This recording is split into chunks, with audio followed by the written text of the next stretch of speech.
السلام علیکم ورحمۃ اللہ وبرکاتہ۔ امید ہے سب دوست خیریت سے ہوں گے۔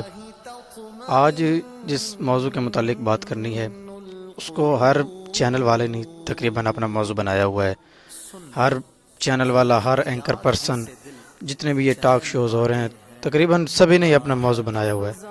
وہ ہے کہ مسجدیں بند کرو، کورونا پھیل رہا ہے، تراویحیں بند کرو، یہ موضوع ہے۔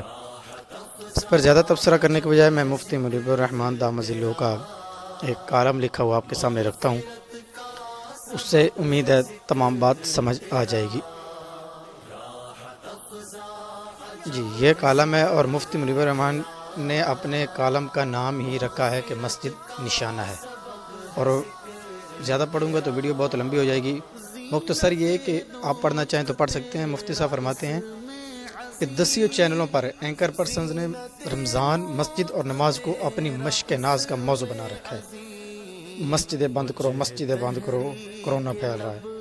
حالانکہ 3-4 نمازی ہوتے ہیں اور آگے 10-20 میڈیا والے اکٹھے بیٹھے ہوتے ہیں، ان کو کرونا نہیں لگتا اور نمازیوں کو کرونا لگ جاتا ہے۔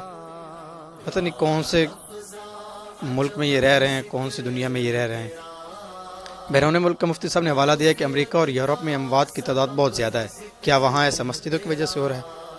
اسی طرح مفتی صاحب نے آگے کاروباری حضرات کا حوالہ دیا ہے کہ جتنی بھی انڈسٹریز ہیں اور صنعتی ادارے ہیں اور کاروباری حضرات ہیں، ان کو اجازت دی گئی ہے کہ وہ SOPs پر عمل کرتے ہوئے، سوشل ڈسٹینسنگ پر عمل کرتے ہوئے، اس کا لحاظ رکھتے ہوئے وہ کاروبار کریں۔ مساجد میں بھی ایسا ہی ہے۔ صدر پاکستان کے ساتھ جو ہوا ہے علماء اکرام کی مشاورت، اس میں یہی 20 نکاتی ایجنڈا پہ طے پایا ہے کہ ان میں تمام لکھا گیا ہے کہ اس پر عمل کر کے ہی مساجد میں تراویح کی نماز ادا کی جا سکتی ہے۔ وہاں اس کو نہیں دیکھتے، کہتے ہیں نہیں جی مسجدیں بند کرو۔ اللہ پاک ان دیسی لبرلز سے ہماری جان چھڑائے اور وطن عزیز ملک پاکستان کا حامی و ناصر ہو، آمین۔